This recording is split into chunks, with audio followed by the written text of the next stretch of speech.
Salut les cathos, aujourd'hui nous sommes le 22 novembre et nous fêtons Sainte Cécile. C'est sous l'empereur Alexandre Sévère que s'ouvrit cette jeune sainte, l'une des fleurs les plus suaves de la virginité chrétienne et du martyre.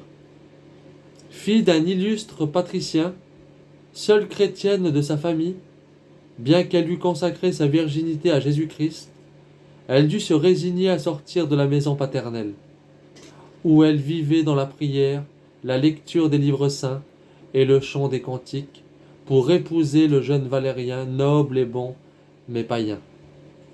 Le soir des noces, quand les époux se trouvèrent seuls, Cécile s'adressa doucement à Valérien. « Ami très cher, lui dit-elle, j'ai un secret à te confier. Mais peux-tu me promettre de le garder ?» Ayant reçu le serment du jeune homme, elle reprit. « Écoute, un ange de Dieu veille sur moi, car j'appartiens à Dieu. S'il voit que tu m'aimes d'un mauvais amour, il me défendra, et tu mourras. Mais si tu respectes ma virginité, alors il t'aimera comme il m'aime, et sa grâce s'étendra aussi sur toi. » Troublé, Valérien répondit.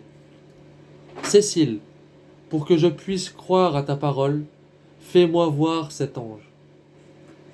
Si tu crois au vrai Dieu, et si tu reçois le baptême des chrétiens, tu pourras voir l'ange qui veille sur moi. » Valérien accepta la condition, se rendit près de l'évêque Urbain, à 3000 de Rome, fut instruit, reçut le baptême et revint près de Cécile. Près d'elle, il aperçut un ange au visage lumineux, aux ailes éclatantes, qui tenait dans ses mains 2 couronnes de roses et de lys, et qui posa l'une de ces couronnes sur la tête de Cécile, l'autre sur la tête de Valérien, et leur dit : « Je vous apporte ces fleurs des jardins du ciel. » Valérien avait un frère nommé Tiburce. Au récit de cette merveille, il abjura les idoles et se fit chrétien. Les 2 frères furent bientôt dénoncés, demeurèrent invincibles dans la confession, et leur foi et eurent la tête tranchée. Quant à Cécile, elle comparut elle-même devant le tribunal du préfet de Rome. « Quel est ton nom et quelle est ta condition ?»